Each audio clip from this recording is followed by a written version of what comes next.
Okay,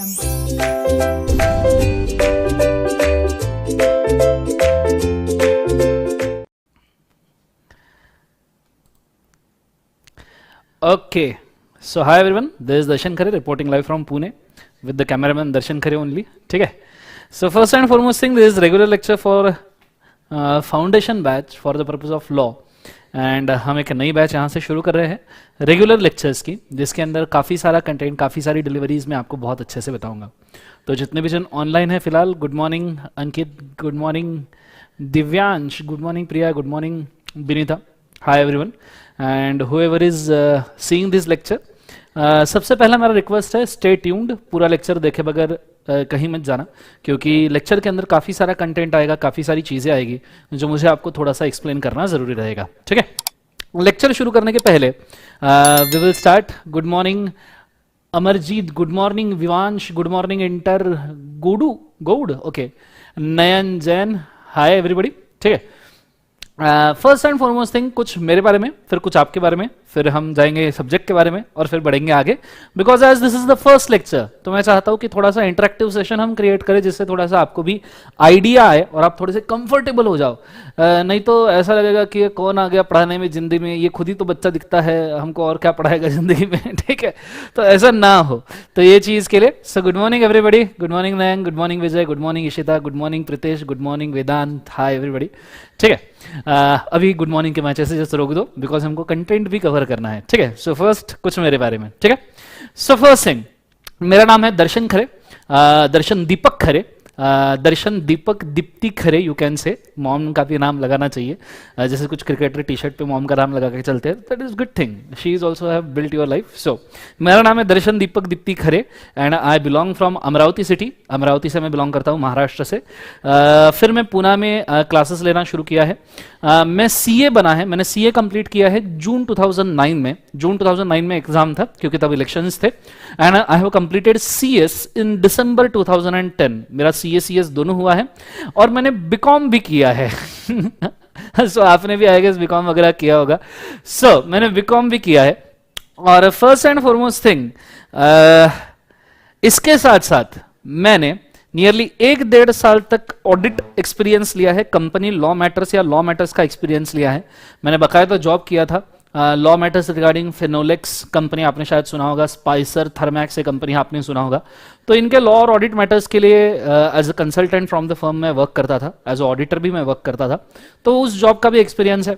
और nearly मैं पिछले 6-7 साल से प्रैक्टिस भी कर रहा हूँ कंसिस्टेंटली. बीच में टीचिंग के स्टार्टिंग के फेज में मैंने बंद कर दिया था, बट 6 साल से I am consistently doing the practice. ठीक है, सिर्फ कंपनी लॉ मैटर्स के लिए, वो भी सिर्फ टीचिंग को सपोर्ट करे, टीचिंग में काम आए, ऐसी प्रैक्टिस सिर्फ मैं करता हूं. अदरवाइज मेरा मेन स्ट्रीम हॉबी तो टीचिंग ही है. 10 साल से मैं सीए फाइनल को पढ़ा रहा हूं, फ्रॉम 10 ईयर्स नियरली. और 6 ईयर्स से मैं सीए इंटर पढ़ा रहा हूं. और फाउंडेशन तो मैंने you can say last year ही शुरू किया है. तो मुझे फाउंडेशन पढ़ाने का मजा आता है बहुत ज्यादा. It is just a hobby. मेरा ब्रेड बटर अर्निंग वगैरह मेरा फाइनल और इंटर से बहुत ज्यादा हो जाता है. बट फाउंडेशन पढ़ाना ये मेरे दिमाग में था कि हाँ, ऑल 3 लेवल्स पे मैं पढ़ाऊँ, इसलिए मैं फाउंडेशन पढ़ाना मेरा एक ड्रीम था. तो मैं फाउंडेशन पढ़ाना अभी शुरू किया है. सो आई एम वेरी हैप्पी कि बच्चों को लेक्चर्स, एटलीस्ट पिछले बैच के बच्चों के लेक्चर्स वगैरह पसंद आ रहे हैं. सो आई एम वेरी हैप्पी कि हाँ, थोड़े से उनके रिव्यूज अच्छे हैं.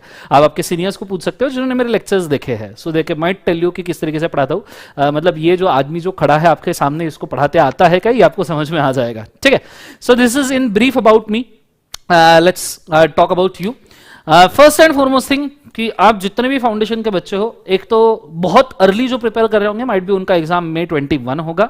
और जो थोड़ा सा डिलेड प्रिपेयर कर रहे होंगे तो उनके लिए November 21 एग्जाम हो सकता है. कोई भी एग्जाम हो, आप दोनों के लिए लेक्चर्स देख सकते हो. फाउंडेशन लॉ में इतने ज्यादा अमेंडमेंट्स नहीं आते. So this is quite a situation कि भाई आप सिर्फ ये रेगुलर लेक्चर्स देखो और आपकी काफी सारी चीजें कंप्लीट हो जाए और बार आपको ये बैचेस करने की जरूरत ना पड़े, बिकॉज अमेंडमेंट काफी कम रहेंगे. सो ये चीज को आपने अच्छे तरीके से याद रखना है. दूसरी बात, हम जब क्लास रेगुलर क्लास शुरू कर रहे हैं तो क्लास शुरू करने के लिए कुछ रूल्स है. ये रूल्स आप सबको पता होने चाहिए कि दर्शन सर किस तरीके से पढ़ाते हैं. इस रूल्स को आपको याद रखना है. भले ही हम आप आपके घर पे बैठे हो, मैं मेरे घर पे बैठा हूं, मेरे स्टूडियो से रिकॉर्डिंग कर रहा हूं, पर आप आपके यहां पे हो, मैं मेरे यहां पे हूं. तो ऐसे सिचुएशन में कुछ रूल सेट करते हैं सो दैट स्ट्रीमलाइन में आप इस क्लास को देख पाओ. पॉइंट नंबर 1, मैं आपको ये बोलना चाहूंगा कि भले ही ये वर्चुअल लेक्चर्स है या भले ही ऑनलाइन लेक्चर्स है, वॉट एवर इट में बी, बट मुझे एक चीज ये समझ में आती है कि बंदे का सीरियसनेस बंदे के अंदर होता है। सो आप ये डिसाइड कर सकते हो कि आपको ये लेक्चर किस तरीके से करना है। देखो मैं घर पे तो चेक करने आने वाला हूं नहीं, हालांकि मैं आ गया तो घर पे खाना खा के जाऊंगा, ये बात अलग है, ठीक है। लेकिन आप घर पे बैठे बैठे खुद चेक कर सकते हो, खुद के ऊपर चेक लगा सकते हो कि मैं एक बार लेक्चर के लिए बैठूं तो मैं पूरा लेक्चर खत्म करूंगा, ठीक है। ऐसा नहीं होना चाहिए कि आप लेक्चर के लिए बैठे, बीच में मम्मी ने बुला लिया, बेटा इधर आ जा, पास के नुक्कड़ की दुकान से राशन लिया, मम्मी को बोलना ना मम्मी ना ना बिल्कुल ना, मैं पढ़ रहा हूं, मेरे को पढ़ने दो, ठीक है। हो सकता है तुम पढ़ रहे हो, लेक्चर देख रहे हो, बीच में ही तुम्हारे बाबू सोना पिकाचू का कॉल आ जाए, बाबू सोना पिकाचू, मेरे बाबू ने थाना थाया, तो ये चीज नहीं होनी चाहिए, उसका कॉल आया कट कर दो, पहली जिंदगी ये है, उसके बाद बाबू सोना पिकाचू, ठीक है। उसके बाद में आप पूरा स्ट्रेट अवे लेक्चर देखो, नॉर्मल स्पीड पे देखो, तो आपको समझ में आएगा, अदरवाइज आपको लेक्चर का कंटेंट समझना थोड़ा सा मुश्किल है। क्लियर है कंसेप्ट? ये चीज को आपने याद रखना। Rule number 1, lecture at a stage करना है। रूल नंबर 2, मैं लेक्चर चलाते वक्त सेलफोन को कोई छुएगा भी नहीं, ठीक है, कोई सेलफोन को नहीं छुएगा। वैसे आप सेलफोन पे देख रहे होंगे तो बात अलग है, लेकिन पढ़ाते वक्त अगर आप लैपटॉप पे देख रहे हो सेलफोन को कोई नहीं छुएगा, और आप सेलफोन पे देख रहे हो तो कोई दूसरा एप्लीकेशन या कुछ भी करने की जरूरत नहीं है, ठीक है। अगर मैं पढ़ाते वक्त किसी ने सेलफोन को छुआ तो मैं उसका सेलफोन 24 घंटे के लिए कॉन्फिस्केट कर लूंगा घर आके। याद रखना, मैं घर आके कॉन्फिस्केट कर लूंगा। जितने लोग यूट्यूब पे लाइव आते हैं ना, गूगल मेरे को पूरा डाटा भेजता है उनका कि ये रहता कहां, इसका नाम क्या है, कैसी हरकतें करता है, यहां तक कि गर्लफ्रेंड बॉयफ्रेंड का भी मेरे को नाम नंबर आ जाएगा आपके। तो अगर मेरे को समझ में आया कि मैं पढ़ाते वक्त आप सेलफोन पे लगे हुए हो, मैं आपका सेलफोन कॉन्फिस्केट कर लेगा 24 घंटे के लिए, और उसके ऊपर चैटिंग भी मैं ही करेगा, चैटिंग भी मैं करेगा। याद रखना, फिर मत बोलना सर मेरा अच्छा खासा रिलेशन चल रहा था तुमने ब्रेकअप करवा दिया। समझ में आ रहा है सबको? हाँ ना। इसके बाद में थर्ड रूल ना, सच में it is not for disturbance, ऐसे में कभी घर पे आऊंगा नहीं, आ गया तो बहुत अच्छी बात है, बट डिस्टर्बेंस नहीं होना चाहिए। और रूल नंबर 3, आपने एक 200 पेजेस की बुक मेंटेन करके रखनी चाहिए, जिसके अंदर आपके पूरे सारे चार्ट्स, जो भी मैं इंपॉर्टेंट पॉइंट्स बोलता हूँ, कुछ आंसर राइटिंग टेक्निक्स बोलता हूँ, वो सब आपने वहां पे लिखना जरूरी है। सो इतने रूल्स है, आई होप सो सब इसको एग्री कर रहे होंगे, ठीक है।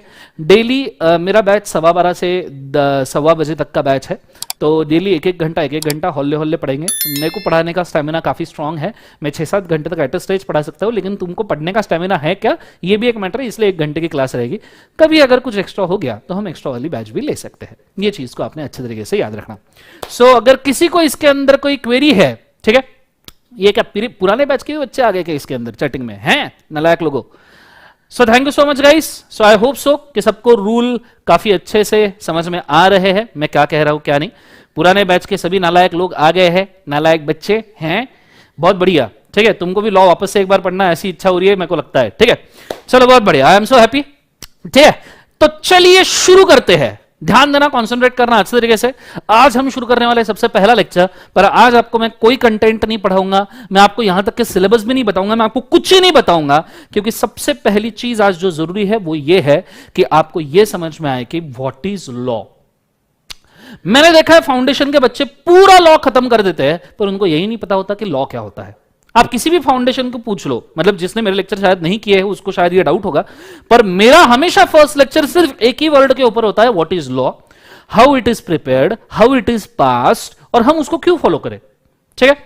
लेट्स टेक एन एग्जांपल, एक छोटा सा एग्जांपल लेते हैं। रास्ते पे आप चलते हो, ट्रैफिक सिग्नल मानते हो, सवाल है क्यों, व्हाई, क्या जरूरत है, कहां लिखा है, किसने बोला, तुम पागल हो जो माने जा रहे हो, मतलब वहां रेड दिखा तुम रुक जाते हो, वहां ऑरेंज दिखा तुम ग्रीन दिखा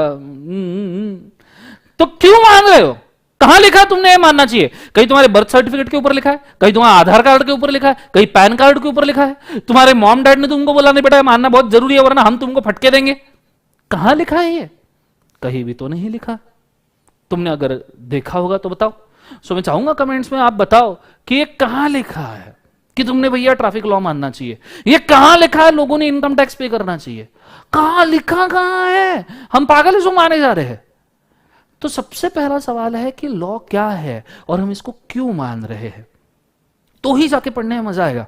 मैं आपको पढ़ा दूंगा धड़ाधड़ 5 लॉ। मैं आपको बताऊं लिटरली 5 लॉ पढ़ाना बहुत बड़ी बात नहीं, अभी वनडे मैराथन मैंने लिया था, ठीक है, दो घंटे में अगर हम लॉ कंप्लीट करें तो भी 10 से 12 घंटे के अंदर पूरे लॉ निपट जाएंगे, सिर्फ पढ़ाने की बात है तो। लेकिन वैसा हमें करना नहीं है। कंसेप्चुअल क्लैरिटी यहां से लेके फाइनल लेवल तक आपको याद रहे कि दर्शन सर ने क्या बोला था, और ये आपका बेस है बच्चों, बेस है। कभी भी कोई बिल्डिंग बांधते हैं तो बीच में गड्ढा खोदते हैं, उसके अंदर पूरी नींव डालते हैं, प्लिंथ डालते हैं, फिर उसके ऊपर बिल्डिंग बांधते हैं। तो आज हम प्लिंथ डालेंगे, हम ये देखेंगे कि बेसिकली अपना इंफ्रास्ट्रक्चर रेडी करने के लिए, क्या हमारा इंफ्रास्ट्रक्चर सपोर्ट करने के लिए बेस में दम है। बेबी को बेस पसंद ही नहीं, नालायक, बेस में दम है, ये बोल रहा हूं मैं। तो ये चीज को अच्छे तरीके से आपने याद रखना। सो हम क्यों लॉ मान रहे हैं? Because it is a law. ना ना ना ना ना, ठीक है। चलो, लॉ मतलब क्या, मेरे को कमेंट्स में बताइए आपके हिसाब के से कि लॉ का मतलब क्या होता है। आपके हिसाब से लॉ मतलब क्या होगा? What is law?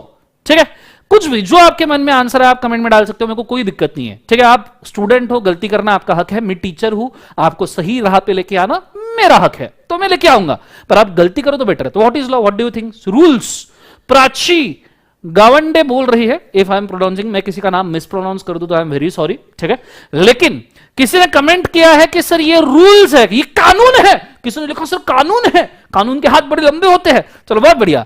और कोई rules and regulations, rules and regulations, rules and regulations, rules and regulations, rule regulation, सब रूल रूल रूल रूल लिख रहे। ओके ओके ओके, स्टॉप, आ गया ध्यान में आ गया। सो जितने लोगों ने बोला है, प्राची, कुणाल, श्रुति, वरुण, विपुल, सबने बोला है कि सर ये रूल्स रेगुलेशंस है, इसलिए हम इसको फॉलो करते हैं। Let me rephrase my question. मैं मेरे क्वेश्चन को रिफ्रेज करना चाहूंगा, ठीक है, थोड़ा सा आपके समझने के लिए। मैं जब पूछता हूं what is law, I don't mean to ask you treatment, ना, I don't mean to ask you treatment. मैं आपसे ट्रीटमेंट नहीं पूछ रहा हूं, मैं आपसे सिम्टम नहीं पूछ रहा हूं, मैं आपसे डिसीज पूछ रहा हूं।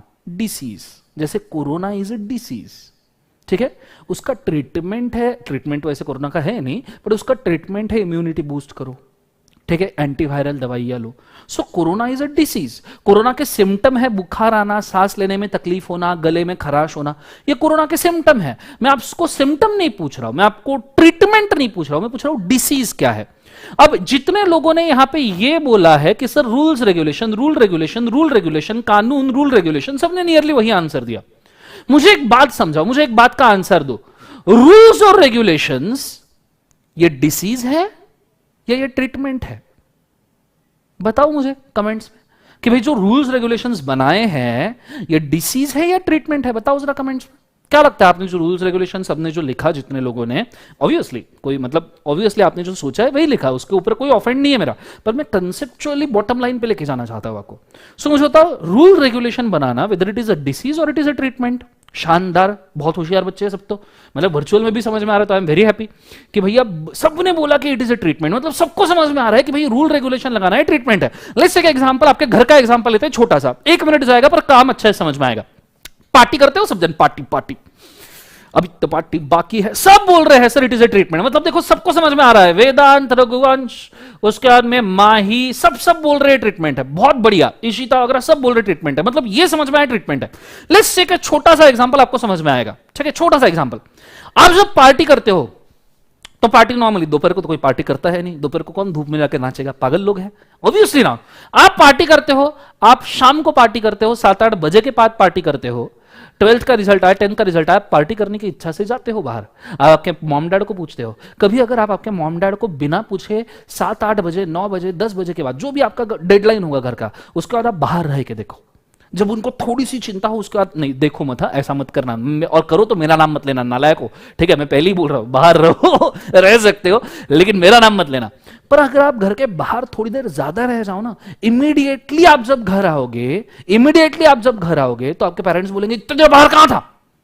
तुम बोलोगे कुछ नहीं, मैं दोस्तों के साथ घूम रहा था। पेरेंट्स बोलेंगे टाइम है दोस्तों के साथ घूमने का। हाँ, दोस्तों के साथ तो टाइम, दोस्तों के साथ तो घूमने का पप्पा कोई टाइम ही नहीं होता, कभी भी घूम लो। पप्पा देंगे कल से 7 बजे के पहले मेरे को तो घर के अंदर चाहिए। पापा ने बोल दिया। डिसीज क्या था? तुम बाहर घूम रहे थे। पर बाहर घूमना क्या तकलीफ है? हाँ, आप छोटे हो, आपने बाहर घूमना, अगर अब ऐसे आप छोटे नहीं हो, वैसे तो आप बहुत बड़े हो चुके हो, पर पापा को कहां पता। सो आप बाहर घूम रहे हो, ये डिसीज है, क्योंकि आपको रात को बाहर डैमेज हो सकता है। तो मेन थिंग इज आपको रात को बाहर डैमेज आ सकता है, इसलिए आप जब घर पे आते हो कल 7 बजे के पहले घर पे अंदर चाहिए। ये ट्रीटमेंट हो गया, ये ट्रीटमेंट हुआ, ये रूल बन गया। अभी जो पप्पा ने बोला ना कल 7 बजे के पहले मेरे को घर के अंदर चाहिए, ये रूल लिख दिया पप्पा ने, कहीं लिखा नहीं है घर में ये, पर ये रूल बना दिया पप्पा ने। सो तुमने डिसीज क्रिएट किया, पापा ने ट्रीटमेंट बोला। सिम्टम क्या था? पापा को तुम दिख नहीं रहे, कहां गया मेरा बेटा, कहां गई मेरी बेटी, कहां गया मेरा बेटा, कहां गई मेरी बेटी। सो तुम बाहर रहे इस डिसीज क्योंकि तुम्हें डैमेज हो सकता था। सिम्टम दिखा, घर पे पापा देख रहे कहां गया, कहां फोन वोन नहीं लग रहा, कहां चला गया। ट्रीटमेंट 7 बजे के पहले घर पे चाहिए। समझ में आ रहा है? Disease, symptom, treatment. कंसेप्ट समझ में आ रहा है सबको? हाँ ना? जोर से बोले एक बार ये सुनो। ये चीज को आपको बड़े अच्छे तरीके से याद रखना पड़ेगा। क्लियर है कंसेप्ट? अब मैं शुरू करता हूं लॉ से। ऐसे 2-4 लॉज के एग्जांपल देखेंगे ना, दिमाग में कंसेप्ट फिट हो जाएगा कि दर्शन सर बोलना क्या चाहते हैं। ठीक है? हाँ, डाउट वगैरह है तो बिल्कुल हम डाउट वगैरह सब सॉल्व कर देंगे। जस्ट 2 मिनट के लिए थोड़ा सा वेट कर लेना। ठीक है? बड़े अच्छे तरीके से बोर्ड के ऊपर ध्यान देना। सबको समझ में आ रहा है कि मुझे बताओ जरा एक बार बच्चों, सबको समझ में आ रहा है मैं क्या कह रहा हूं? फटाफट कमेंट में बताओ। आज 5-10 सेकंड का एक स्लैग हो सकता है, पर फटाफट बताना मेरे को सबको समझ में आ रहा है क्या। Hi Manu, everybody hi, hi Vipul. But समझ में आ रहा है क्या? That is required.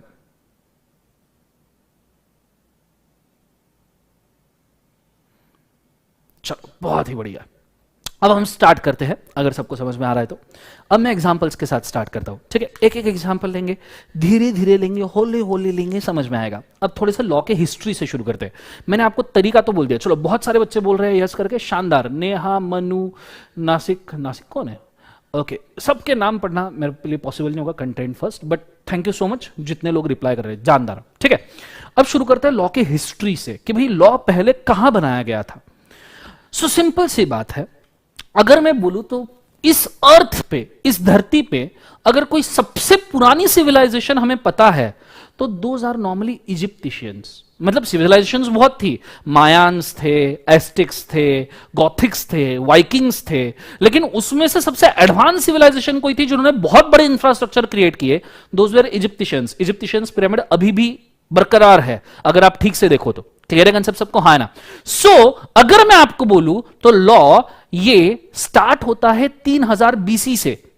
बीसी मतलब नालायक गाली नहीं है इमीडिएटली, सर बीसी गाली दी, नालायक हरामखोर गाली नहीं है ये बीसी। ठीक है? It is before Christ, Jesus Christ के जन्म के 3000 साल पहले एंशियंट इजिप्टिशियन सिविलाइजेशन ने कुछ 12 बुक्स लिखे थे।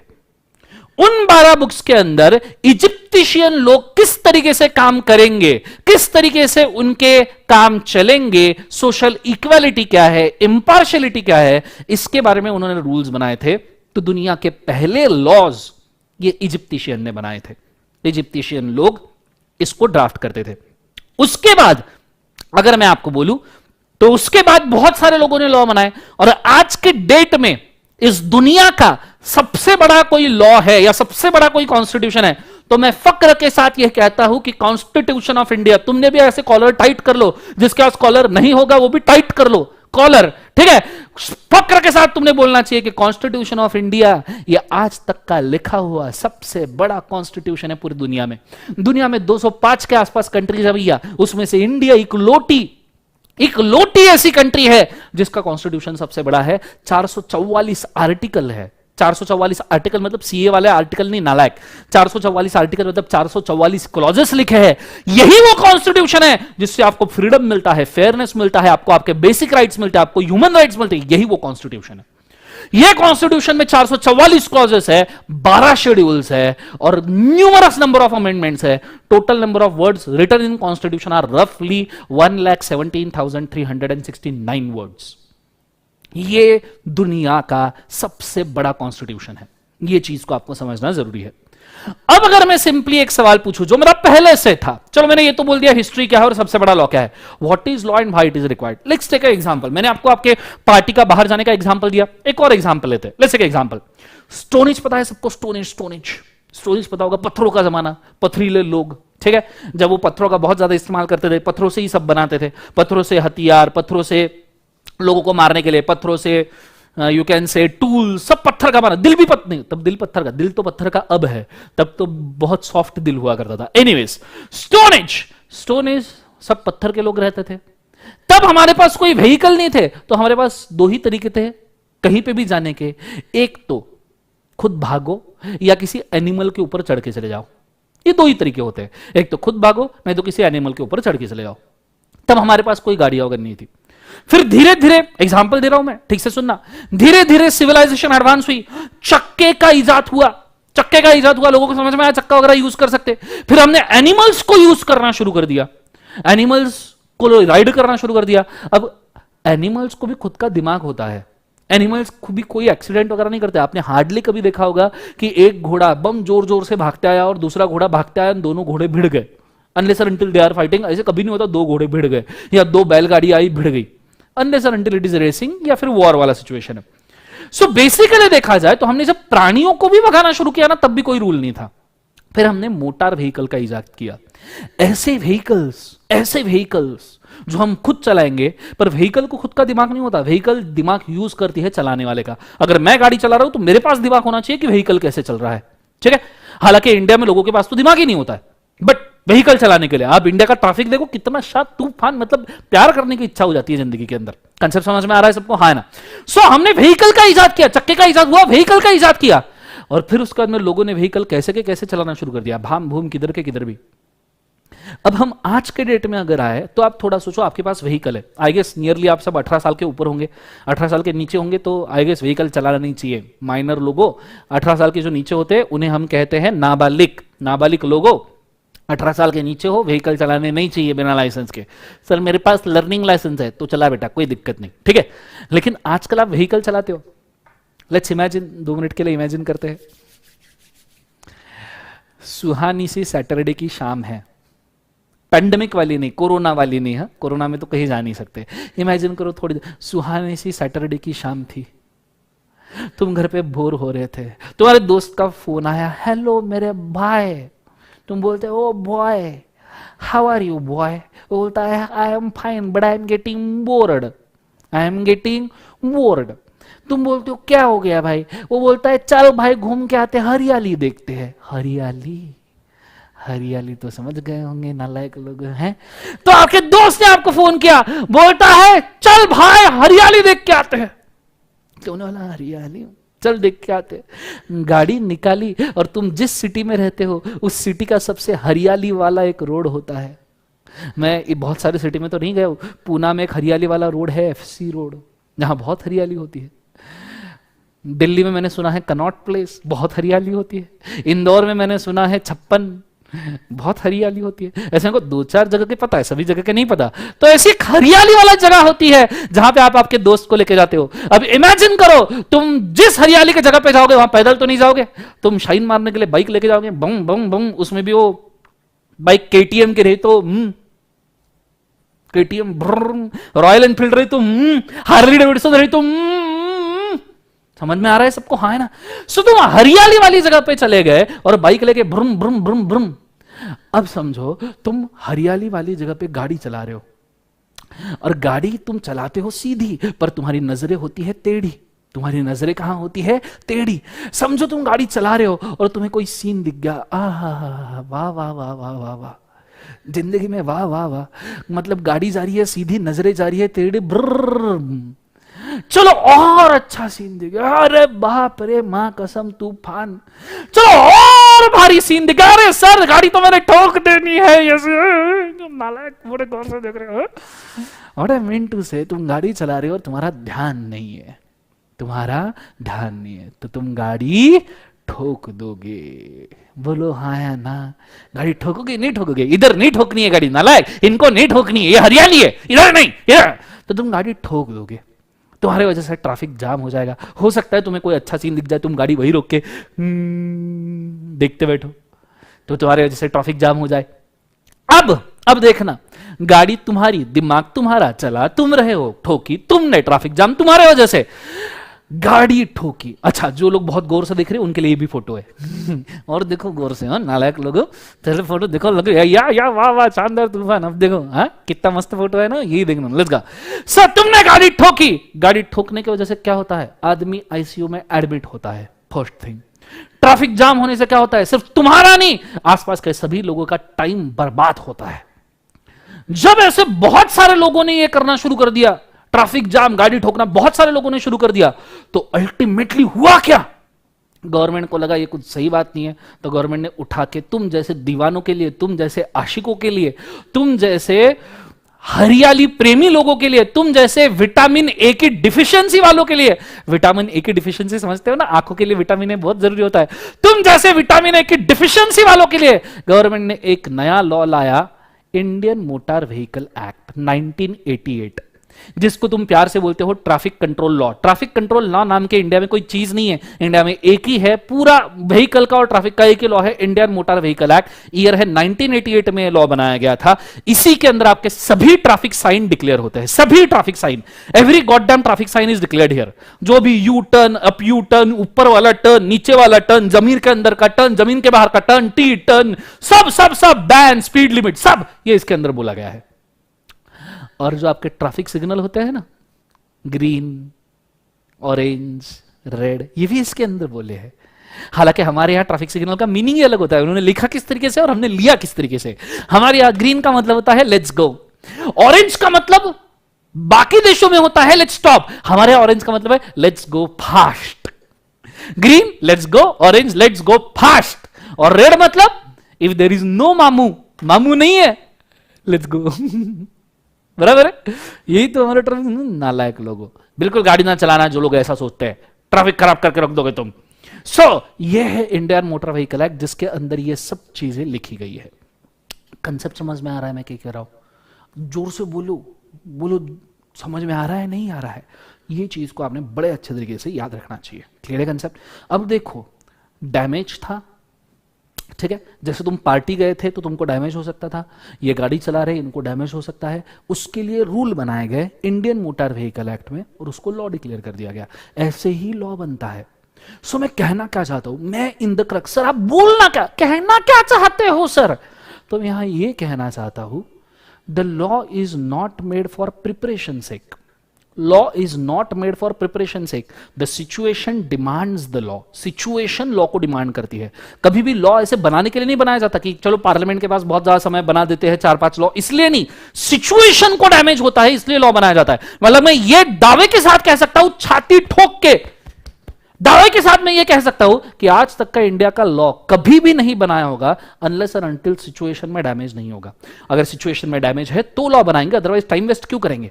So law is not made for preparation sake. The situation demands the law. There is a history behind every law. Her law के पीछे हिस्ट्री है। जैसे इंडियन मोटर व्हीकल एक्ट के मैंने आपको हिस्ट्री बोला कि भैया कार आई, बस आई, तब जाके सिचुएशन हुआ।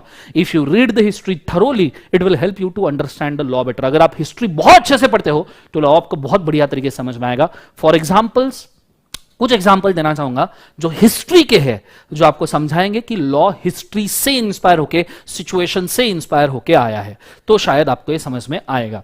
अब ऐसे कौन से लॉज है जो हिस्ट्री से प्रवृत्त हुए हैं, हिस्ट्री से बाहर आए हैं, जिनको हमने ठीक से जानना चाहिए? ठीक है, ये लॉज मैं आपको समझाना चाहूंगा। ठीक है, इसके लिए मैं आपको एक छोटा सा वीडियो दिखाने की कोशिश करता हूं। एक छोटा सा आपने वीडियो देखना, ये वीडियो आप देखोगे तो आपको समझ में आएगा। 2 मिनट के लिए मेरे को सेटिंग का मौका देना, और अभी तक जो मैंने बोला क्या वो समझ में आया तो कृपया कमेंट कर दीजिएगा। ठीक है, मैं आपको 1-2 मिनट का वीडियो दिखाना चाहूंगा। ठीक है, तो आपको एग्जाम्पल समझ में आएगा।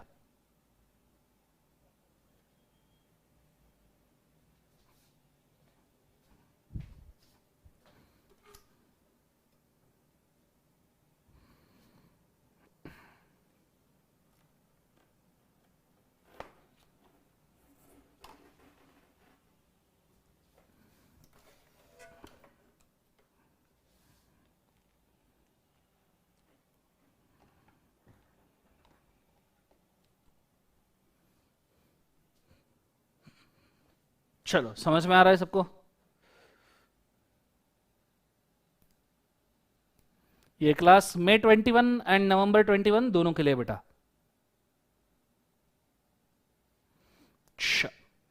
आई होप सबको समझ में आ रहा है। अब एक छोटा सा वीडियो मैं आपको दिखाना चाहूंगा। आ जाइए बच्चों, छोटा सा वीडियो दिखाना चाहूंगा। Let's go. I hope so आपको ये वीडियो पसंद आएगा। एक छोटा सा वीडियो है, जी न्यूज के एंकर ने वीडियो लिया है।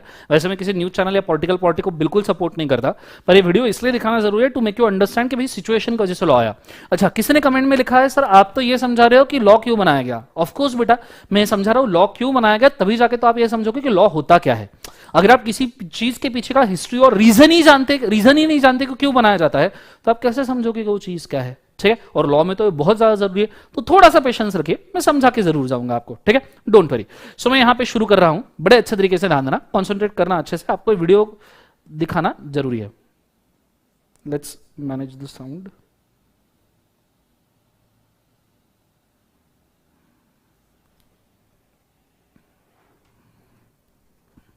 थोड़ा टेक्निकल हेलो डिफिकल्टी होगा, थोड़ा सा एडजस्ट करना आपके इसको थोड़ा।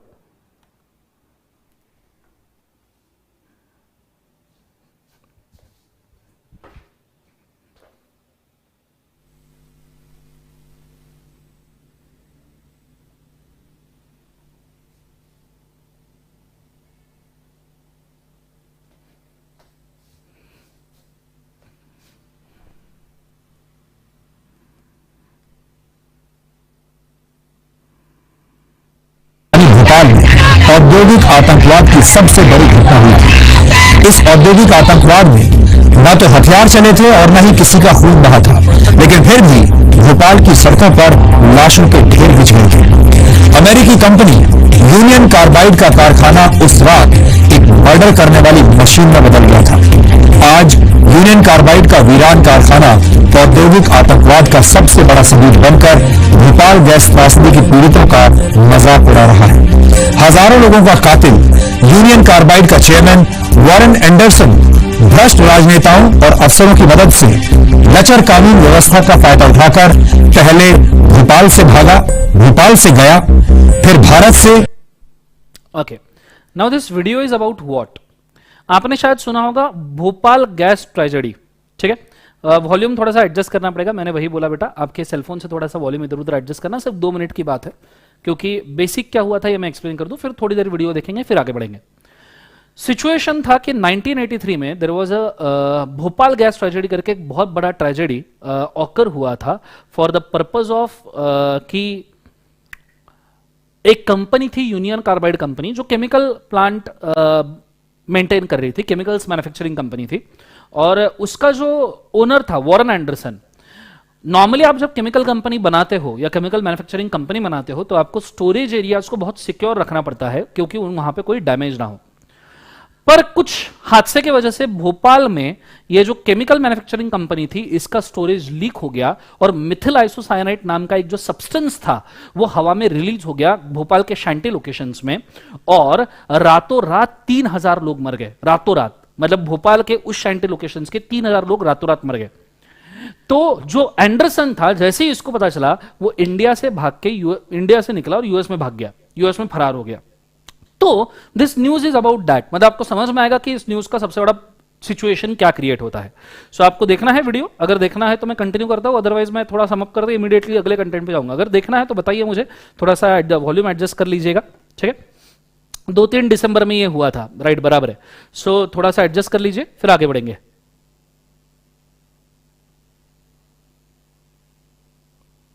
यस, रिपोर्ट्स के बाद पता चलता है कि ऑब्वियसली डेथ टोल काफी हाई था, ठीक है।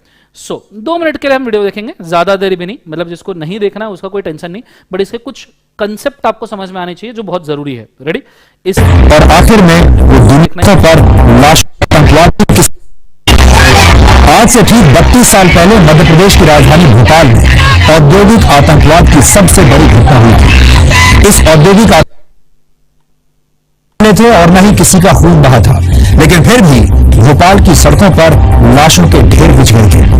अमेरिकी कंपनी यूनियन कार्बाइड का कारखाना उस रात एक मर्डर करने वाली मशीन में बदल गया था।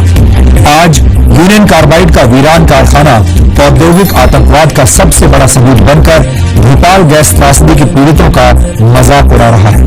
हजारों लोगों का कातिल यूनियन कार्बाइड का चेयरमैन वॉरेन एंडरसन, जो मैं बोल रहा था, वॉरेन एंडरसन पर्सन जो भोपाल गया, वो उस कंपनी का जो ओनर था उसके बारे में बोल रहे हैं, वो भाग गया लिटरली। होल्ड।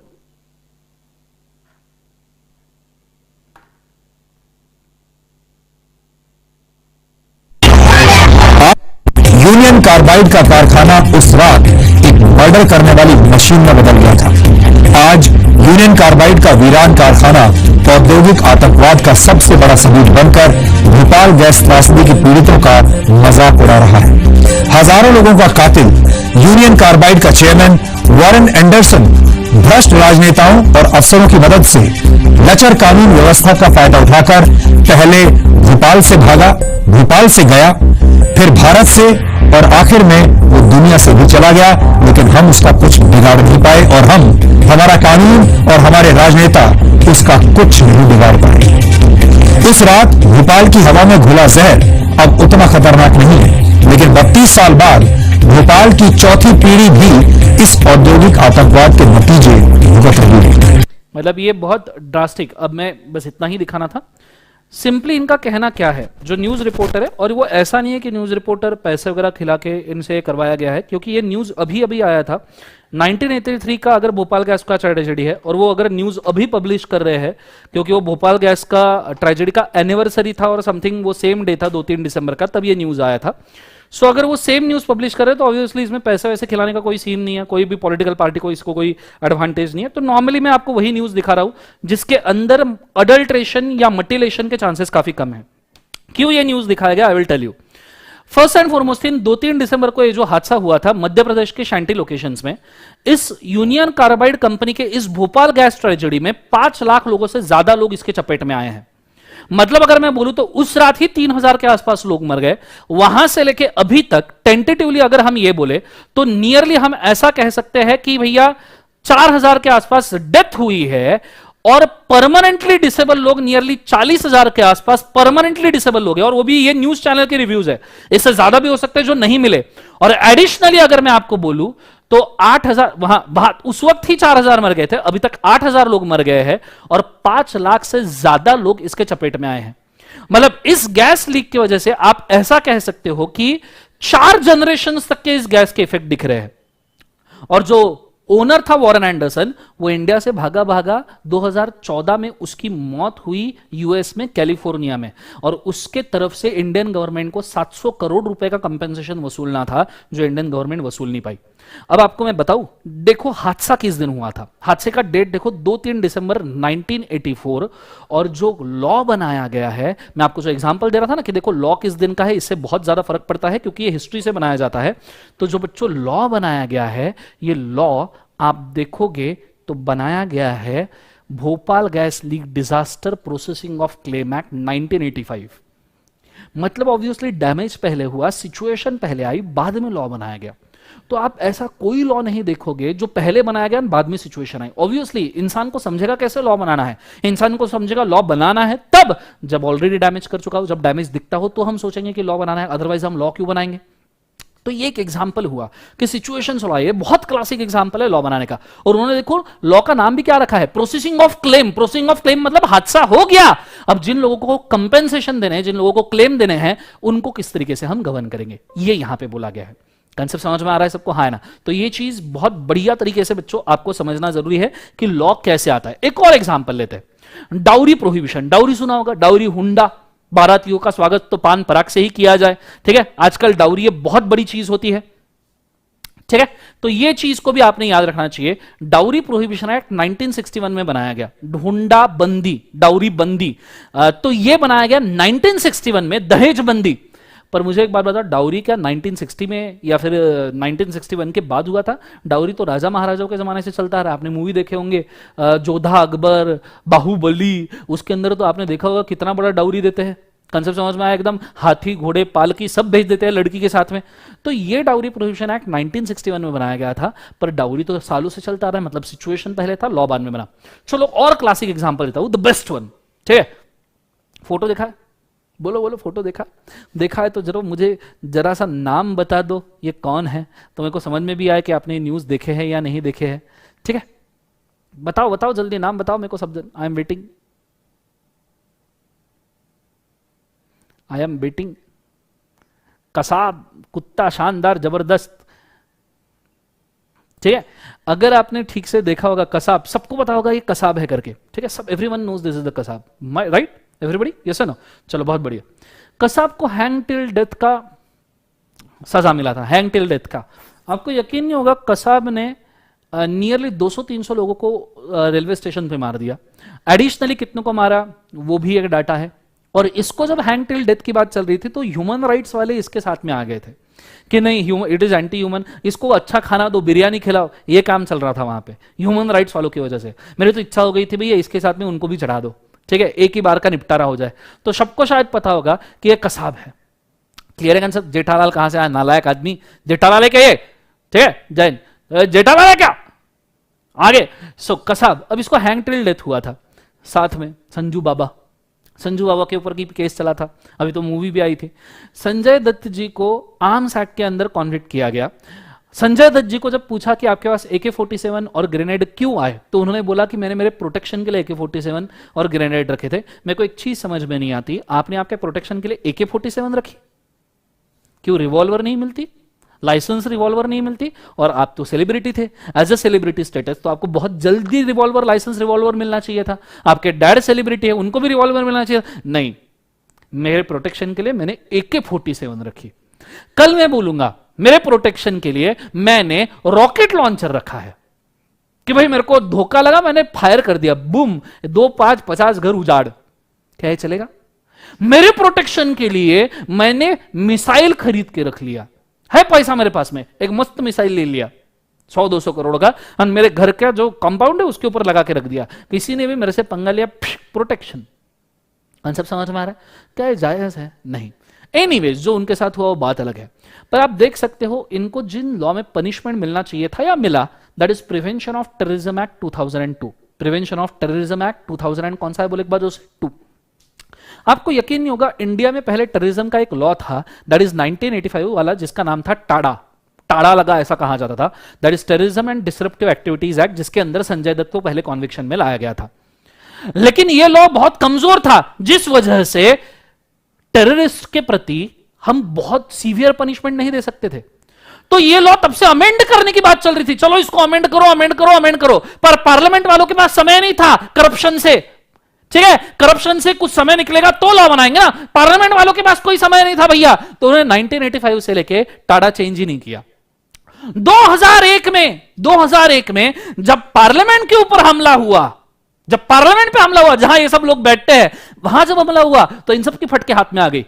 ठीक है, अरे बाप रे, ये तो यहां पहुंच गए, अब नया लॉ बनाना पड़ेगा। 2001 में पार्लियामेंट के ऊपर हमला हुआ, और देखिए लॉ का ईयर कौन सा है, the prevention of terrorism act 2002। क्यों 2002 ही क्यों?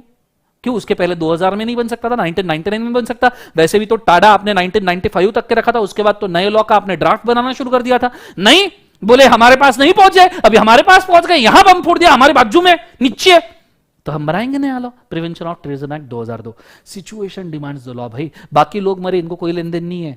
ठीक है, कौन सी सरकार, मेरे को उससे भी कोई लेन देन नहीं, ना मैं बीजेपी का रखता ना कांग्रेस का, किसी भी पार्टी को, ये सब मिलकर अपने को पागल बना रहे हैं। ये डायलॉग तो तुमने सुना होगा, कंसेप्ट समझ में आ रहा है सबको? हाँ ना? तो this is a prevention of terrorism. ये क्यों बनाया गया 2002 में? क्योंकि 2001 में पार्लियामेंट पे हमला हुआ था, जिसके अंदर if I am not wrong Yakub Memon, ठीक है, उसको उसी चक्कर में घसीटा गया था।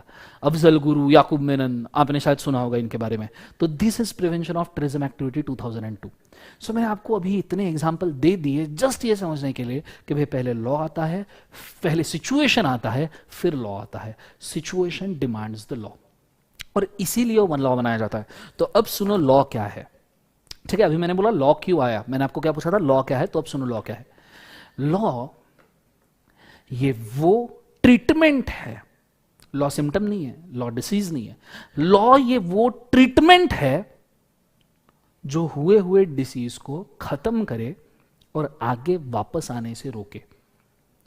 It is a treatment as well as it is a vaccine which cures the existing damages and takes a precaution that no other damage shall occur in the future. ये है लॉ। लॉ का मतलब है कि जो damage चल रहा है हम उसे बंद करेंगे और फ्यूचर में कोई डैमेज होने नहीं देंगे, हम इसको लॉ कहते हैं।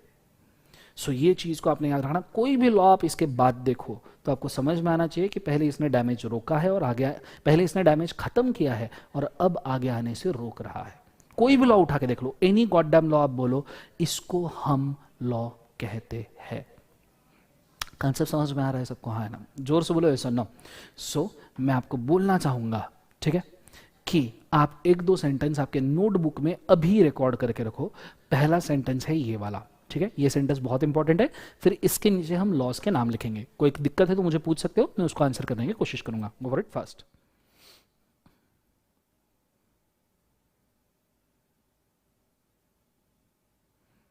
शानदार। आपको समझ में आ रहा है क्या? कमेंट में कृपया प्लीज मुझे बताइएगा। यही न्यू बैच है। कुछ बच्चे पूछ रहे हैं सभी लेक्चर यहाँ आएंगे क्या? नहीं बेटा, कुछ स्टार्टिंग के डेमो लेक्चर्स यहाँ पे आएंगे, ठीक है। उसके बाद में फिर आई गेस आपको करंट सर एडवाइस करेंगे कुछ तरीके से आगे आपको चलना है। कार 98 नालायक विनायक, मैं 12:15 स्टार्ट करता हूं लेक्चर लेना। ये रेगुलर लेक्चर्स है बेटा, ये फास्ट ट्रैक भी नहीं है, ये कोई मैराथन भी नहीं है। These are very regular lectures जो May 21 एंड November 21 के लिए है। पूरा सिलेबस होगा, पर यहां होगा क्या that is not sure.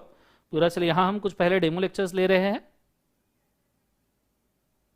Law का पेंडिंग मैराथन भाव्य, अभी तो टाइम है आपको, अभी और एग्जाम पोस्टपोन हो गई, बीच में ले लेंगे अपना कंपनीज, और ये भी बाकी है सिर्फ ओनली LLP, तो बाकी तो 3 चैप्टर हो गए मेन। यही न्यू बैच है बेटा लोकेश्वरा, ठीक है। कुछ लेक्चर्स हम यहां पे ले रहे हैं यूट्यूब पे, बचे हुए आपको इनक्रिप्टेड मिलेंगे। हाँ, लॉ के रेगुलर लेक्चर्स में ही लेने वाला हूं अमन।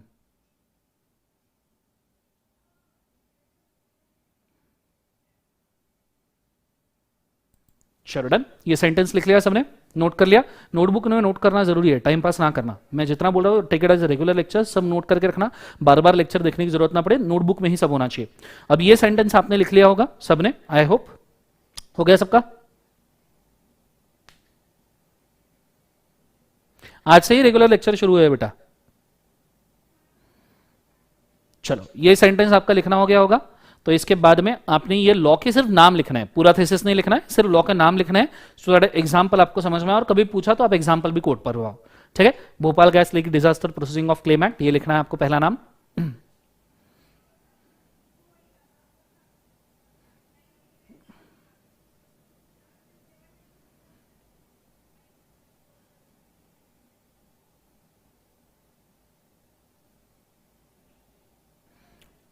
पहला नाम लिख लिया सबने? चलो बहुत बढ़िया। इसके बाद आपको डाउरी वाला नाम लिखना है, dowry prohibition act 1961, dowry prohibition act 1961।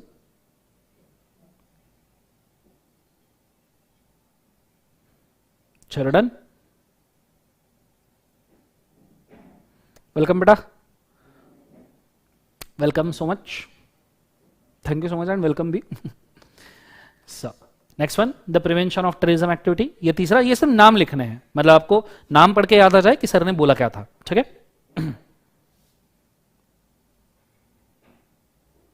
हाँ, पूरा फाउंडेशन सिलेबस का लॉ का क्लास सिर्फ मैं लूंगा, BC और BC के मैं नहीं लेने वाला, वो करंट सर लेंगे। डन एवरीबॉडी, ये सुनो। सो 3 लॉज के हम नाम लिख लिए। अब मैं जरा आगे जाना चाहूंगा, अब हम एक स्टेप ऊपर बढ़ेंगे, ठीक है। अभी मैंने आपको बताया लॉ क्या होता है, एक स्टेप ऊपर जाएंगे, छोटा सा कंसेप्ट है, आज ही कंप्लीट हो जाएगा, तो थोड़ा सा ध्यान देना, ठीक है। क्वेरी वापस पोस्ट करना बेटा नरेंद्र, ठीक है। Let's go. सो नेक्स्ट सवाल मुझे आता है कि ऐसे कितने फैक्टर्स है जिसके ऊपर लॉ बनाया जाता है, ऐसे कितने फैक्टर जिसके ऊपर लॉ बेस्ड होता है, ठीक है, जिसके ऊपर लॉ डिपेंड होता है। तो मैं यहां पे बोलना चाहूंगा कि लॉ बनाने के लिए कितने फैक्टर्स जरूरी है। ये भी आपको कोई नहीं बोलने वाला, मतलब फाइनल तक के बच्चा आ जाता है और उसको पता नहीं रहता कि ये इतने फैक्टर्स है। लॉ बनाने के लिए किसी भी लॉ के, पूरे दुनिया के किसी भी लॉ को बनाने के 4 फैक्टर्स इंपॉर्टेंट है। 4 फैक्टर्स, सिर्फ 4 फैक्टर्स। सबसे पहला सेफ्टी, कि भैया सिचुएशन को सेव करो, भोपाल गैस ट्रेजेडी से लोगों को सेव करो, आने वाले भोपाल गैस ट्रेजेडी से या भोपाल गैस ट्रेजेडी जैसी ट्रेजेडी से लोगों को सेव करो। So first thing is safety. दूसरा, safety from what? Safety from what? Terrorism, safety from damages, bomb blast, ठीक है। सेकंड, दैट इज बेनिफिट, मतलब अगर आपको सेफ्टी मिले तो आपको बेनिफिट भी मिलना चाहिए, लॉ से बेनिफिट भी मिलना चाहिए, और बहुत सारे लोगों को मिलता है बेनिफिट। जैसे एक एग्जांपल हम ले, income tax act. Income tax act लोगों से पैसा वसूलता है, लोगों से पैसे लेता है, इनकम के ऊपर टैक्स लगता है। आप जब कमाना शुरू करोगे आपको भी इनकम टैक्स लगेगा, आपकी भी फटके हाथ में आ जाएगी टैक्स पे करते करते, मेरी तो आ ही रही है, ठीक है। सो इनकम टैक्स जब आप पे करोगे तो इनकम टैक्स का सबसे पहला पोर्शन आपको पता है कहां जाता है? इंडियन डिफेंस सर्विसेज के लिए। ये जो हमारे आर्मी पर्सनल्स होते हैं उनकी सैलरीज, या आर्मी के लिए, नेवी एयरफोर्स के लिए लगने वाले इक्विपमेंट्स, इनके लिए लगने वाली गन, इनके लगने वाले शिप, एरोप्लेन्स, ये कहां से आते हैं? या आपने मैंने पे किए हुए टैक्स से आते हैं। पर अगर डिफेंस से पैसा बच जाए तो वो आप ही के बेनिफिट के लिए यूज होगा। आपका बेनिफिट एयरपोर्ट बनाने के लिए, रेलवेज बनाने के लिए, bus services, roads, bridges, dams बनाने के लिए। आप मुझे एक बात बताओ, अगर एयरपोर्ट, रेलवे और बस सर्विसेज नहीं होते थे तो कल के डेट में हर बंदे को खुद का एक प्लेन लेके घूमना पड़ता था, खुद का कार लेके घूमना पड़ता था। चलो तुम कार तो खुद की ले लो, पर रोड कौन बनाएगा? ये तो गवर्नमेंट सबके लिए एक रोड बना के रखता है, आपसे पैसे लेके। तो पहला पैसा गवर्नमेंट ने कहां लगाया? Defence, that is safety. फिर बचा हुआ पैसा कहां लगाया? बाकी चीजों में, सोशल चीजों में जो बेनिफिट देके जाएगी। सो दो चीजें लॉ के लिए बहुत जरूरी है। जोर से बोलना, मन के मन में, जहां पे भी बैठे हो, मेरे को सुनाई दे रहा है अभी, बोलो सेफ्टी। जोर से ना बोला, तुमको तुम्हारे एक्स की कसम, ठीक है? जोर से बोलो सेफ्टी। हां, अब सुनाई दिया सेफ्टी। दूसरा बोलो बेनिफिट, जोर से बोलो। घर वाले देख रहे हैं, आ जाए, क्या हो गया देखो, तो भी चलेगा, जोर से बोलो सेफ्टी। और दूसरा बोलो बेनिफिट। जय माता दी नहीं, नालायक, जय माता दी बोल रहे हैं। जोर से बोलो सेफ्टी, जोर से बोलो बेनिफिट। जोर से बोलो जय माता दी नहीं, सो जोर से बोलो सेफ्टी एंड जोर से बोलो बेनिफिट। कंसेप्ट समझ में? ये दो मेन। और आपको पता है हर लॉ में सेफ्टी और बेनिफिट लिखना जरूरी होता है। Safety and benefit are return things in every law. These are return things in every law. हर लॉ में सेफ्टी और बेनिफिट लिखना जरूरी है। पर दो चीजें अज्यूम्ड भी है। दो कौन सी? Not at the cost of others. आपको सेफ्टी मिले, आपको बेनिफिट मिले आपके कॉस्ट पे, किसी और के कॉस्ट पे आपको सेफ्टी बेनिफिट नहीं मिलना चाहिए। ये आपके ही कॉस्ट पे आपको सेफ्टी या बेनिफिट मिलना चाहिए। फॉर एग्जांपल, तुम चोरी करके आए, अबे चोरी करके आए, तुमको बेनिफिट हुआ, पर कॉस्ट तो किसी और को लग गई, तो पुलिस पीछे पड़ेगी, जरूर पड़ेगी, डंडे मारेगी, किधर मारेगी नहीं पता, पर मारेगी जरूर, ठीक है? और लेडी पुलिस पड़ेगी, इसकी कोई गारंटी नहीं है। हो सकता है एक सांड जैसा काला कलूटा जबरदस्त वाला आदमी पड़ जाए आपके पीछे, बम धोए आपको। So not at the cost of other. आपकी सेफ्टी, आपका बेनिफिट आपके कॉस्ट पे। और सबसे आखिरी आता है इथिक्स। चल, मैं आपको not at the cost of other और इथिक्स का एक छोटा छोटा एग्जांपल देता हूं समझने के लिए, ठीक है? बड़े अच्छे तरीके से बोर्ड के ऊपर ध्यान देना, तब जाके आपको समझ में आएगा, ठीक है? सेफ्टी बेनिफिट दोनों समझ में आए, not at the cost of other. Let's take example not at the cost of other का। अब तुम सीए क्यों कर रहे हो? फाउंडेशन में आए हो, नवे नवे, ताजे ताजे, कोरे करकरीत, गरम गरम, बोलो हाँ है ना? सो आप नए नए, ताजे ताजे, कोरे करकरीत, गरम गरम फाउंडेशन में आए हो, तो मैं आपको अभी पूछ लूं, सीए क्यों करना चाहते हो? Why you want to do CA? CA क्यों करना चाहते हो? तो जो भी सीए करता है ना लड़का, उसका एक कहना होता है, सर मैं सीए इसलिए कर रहा हूं क्योंकि मेरा ड्रीम है कि मेरा एक छोटा सा बंगला हो। छोटा सा बंगला। वाह, कितना छोटा है? मतलब कितना छोटा? Sir at least 17-18 BHK। 17-18 BHK? पागल सर, हर रोज अलग अलग रूम में सोऊंगा। नालायक, कैसी हरकत है? नहीं, बोले अकेला। बोला ठीक है। तो हर सीए करने वाला बंदा बोलता है मेरा एक छोटा सा बंगला हो, मेरी एक छोटी सी गाड़ी हो, और एक सुंदर सी समझ तो गए होंगे तुम, है ना? सो हर सीए करने वाला लड़का, छोटा सा बंगला, छोटी सी गाड़ी, सुंदर सी लड़की, उसका ड्रीम है। चलो तुम सीए बन गए, मेरी दुआ है फर्स्ट अटेम्प्ट में धाड़ धाड़ धाड़ सीए बन जाओ। 3 लेवल खाड़ खाड़ खाड़, सीए डन। तुम्हारे नाम के सामने लग जाए सीए, और जैसे ही तुम सीए बन जाओ, तुम करोड़ों में कमाओ, करोड़ों में, लाखों में क्या, लाखों स्मॉल थिंग, करोड़ों में कमाओ। और तुम करोड़ों में कमाना भी चलो शुरू कर दिए। थैंक यू बोलो मेरे को सब जन, थैंक यू बोलो, सीए बना रहा हूं, अभी बना रहा हूं, थैंक यू बोलो, ठीक है? बोलो नजर ना लगे, थैंक यू। सो तुमने एक छोटा सा बंगला लिया, लिटरली 17-18 BHK बोला था, 30-40 BHK ले लिया, छोटा सा बंगला। तुम उस बंगले में रहने भी लगे ताकत से, और तुमने गाड़ी, कार तो चाहिए ना, तो तुमने एक लिटरली छोटी सी गाड़ी ली, नैनो। करोड़ों में कमाया, घर लिया नैनो। सर नैनो क्यों? बहुत अच्छी गाड़ी है नैनो, कितनी भी ठोको, कितनी भी ठोको, सिर्फ 1.5 लाख का खर्चा। पूरी गाड़ी ठोक दो तो भी 1.5 लाख का खर्चा। और गाड़ी सीखने के लिए इससे बेटर कार क्या होगी? नैनो पे सीखो, 1.5 लाख का खर्चा, ठोको, ठीक है? सो तुमने कार खरीदी नैनो। नैनो खरीदी चिली रेड कलर की, एकदम ये वाले रेड कलर की, इतना रेड कि 4 सिग्नल दूर से दिख जाए। और तुम बोले मेरे को ड्राइविंग नहीं आता, क्या होता? आज तो मैं शोरूम फोड़ के नैनो बाहर निकालूंगा। तुमने शोरूम से फुल नैनो के एक्सीलेटर पे पैर डालो, शोरूम फोड़ के तुमने नैनो बाहर निकाल दी ताकत से। तुम आ गए रोड पे नैनो लेके, चिरी रेड कलर की नैनो, खिड़कियां खोल दी, ड्राइविंग आती नहीं थी, फिर भी कैसे तुम भी चला रहे हो, फुल स्पीड में नैनो भगा रहे हो ताकत से। अब नैनो की फुल स्पीड मतलब 60-70 जो भी हो, पर फुल स्पीड में नैनो भगा रहे हो। सामने तुम गए, नैनो चला रहे हो, drug drug drug drug drug drug, सामने तुम्हें दिखा रेड सिग्नल, तुम बोले सिग्नल का और गाड़ी का कलर मैच कर रहा है, वाह रेड रेड, ये साइन है कि मैंने आज सिग्नल नहीं फॉलो करना चाहिए, आज दिन मेरा, गाड़ी मेरी, सिग्नल मेरा, सब मेरा, मैं सिग्नल फॉलो नहीं करूंगा। और तुमने सिग्नल तोड़ दिया, तुमने सिग्नल तोड़ दिया और बीच चौराहे पे जाके ठोक दी नैनो BMW 7 सीरीज को।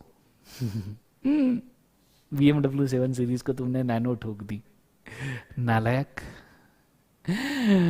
BMW 7 सीरीज नैनो, बम। आपको पता है, मैंने सर्च किया, आप भी करना, BMW 7 सीरीज का टायर, सिर्फ टायर विथ इट्स एक्सेल, जो उसके अंदर फिट होता है एक्सेल, इसका टोटल कॉस्ट जाता है 1,75,000 रुपीज ओनली, 1,75,000 रुपीज ओनली। और आपकी नैनो का प्राइस क्या था? 1,50,000 रुपए। तो उस टायर और एक्सेल में पूरी की पूरी नैनो आ जाएगी। आपने गाड़ी ठोक दी, आपने बोला ये क्या कर दिया मैंने, आप गाड़ी के अंदर बैठे रहे, BMW वाला आदमी बाहर आ गया, BMW वाले ने बोला है बाहर निकल, तुम अंदर से ही बोले नहीं ना, बोला बाहर निकल, तो उसने तुमको खिड़की से खींच के बाहर निकाला, तुम बोले क्या हो गया, उसने बोला क्या बीच चौराहे में गाड़ी ठोक दी, तुम्हारा सिग्नल रेड है, तुमने गलत किया है। तुम बोलते हो गाड़ी का सिग्नल का कलर मैच कर रहा था, तो उसने सिग्नल का कलर मैच करेगा, कुछ भी करोगे जिंदगी के अंदर। हाँ, तुम बोले जाने दो भैया, बोले जाने वाने मत दो, 5 लाख रुपए दे। तुमने बोला क्या? वो बोले 5 लाख रुपए दे। बोला है, बोले 5 लाख रुपए दे। तुमने बोला भैया गाड़ी रख लो, ये लो नैनो गिफ्ट, आज ही नहीं खरीदी, रख लो, खुश रहो जिंदगी में, मैं जा रहा, टाटा बाय बाय। गाड़ी देना फर्क पड़ जाएगा? बोलो हाँ या ना। अब मुझे एक बात बताओ, चलो वो गाड़ी वाड़ी देना बात की बात, पर थोड़ा सोच के, तुमने कार खरीदी, तुम्हारी कार, तुमने सीट बेल्ट पहना नहीं पहना, तुम्हारी सेफ्टी, तुमको गाड़ी में हवा लग रही थी, तुम्हारा बेनिफिट, तुमने सिग्नल फॉलो नहीं किया और तुमने मजे मजे लेने के लिए, सिर्फ मजे लेने के लिए BMW 7 सीरीज को गाड़ी ठोक दी, तुम्हारे बेनिफिट के लिए। खामियाजा किसको लगा? BMW 7 series. तो ये कॉस्ट किसी और को जा सकती है क्या? नहीं, not at the cost of other. Safety benefit तुम्हारा, मजा तुमको आ रहा था ना, कॉस्ट भी तुम दोगे, 2-5 लाख रुपए BMW वाले को। इसलिए लॉ है, यही लॉ है, इंडियन मोटर व्हीकल एक्ट भी आपको यही बोलेगा कि 5 लाख रुपए दो BMW वाले को। इसको हम लॉ कहते हैं। कंसेप्ट समझ में आ रहा है सबको? हाँ ना। सो safety benefit not at the cost of other. और सबसे आखिरी जो एलिमेंट आता है that is ethics, that is ethics. अब ये इथिक्स वाला एलिमेंट क्या है, इसको थोड़ा मुझे एक्सप्लेन करने के लिए समय लगेगा, ठीक है? तो आज हम इसको एक्सप्लेन नहीं करेंगे, आज मैंने सिर्फ 4 पैरामीटर बोल दिए, safety, benefit, not at the cost of other and ethics. ये 4 एलिमेंट याद रखना। सब जन जाने के पहले कृपया करके हाथ जोड़ के बोलता हूं, कमेंट करके चाहिए 4 एलिमेंट का, कौन कौन सा? Safety, benefit, not at the cost of other, ethics. फटाफट कमेंट कर दीजिए, फटाफट, ठीक है? तो मैं लेक्चर छोड़ दूं आज का, 1 घंटे का लेक्चर, 12:15 से 1:15 बजे का लेक्चर है, तो आज का अपन यहाँ क्लोज करेंगे, क्योंकि इथिक्स समझाने गया समय लग जाएगा।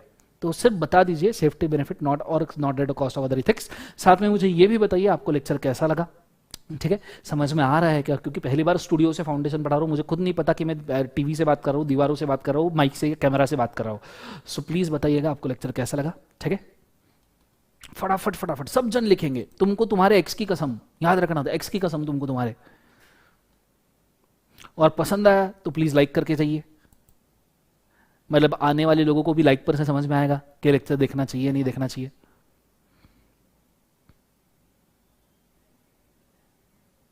चलो, शानदार लेक्चर कैसा लगा जरूर बताइएगा। जबरदस्त, जिंदाबाद। Thank you so much everybody, thank you so much, ठीक है? 4 एलिमेंट को आज हम यहाँ पे रख रहे हैं, ओपी ओपी ओपी, जबरदस्त। Thank you so much, thank you so much, ठीक है? Thank you so much. और हम वापस से कल मिलेंगे 12:15 बजे। कल बचा हुआ हम एथिक्स से आगे का डिस्कशन कैरी करेंगे। फिलहाल ये 4 एलिमेंट आपने याद रखने हैं, कल हम यहीं से शुरू करेंगे। सो आज के लिए हम इतना काफी करते हैं। देश Darshan Khare signing out. Good day, God bless you, take care. कल लेक्चर में वापस मिलेंगे, ठीक है? जो मैंने रूल्स बताए याद रखना, 200 पेजेस की बुक रेडी रखना, ठीक है? Thank you so much. Good day, God bless you, take care.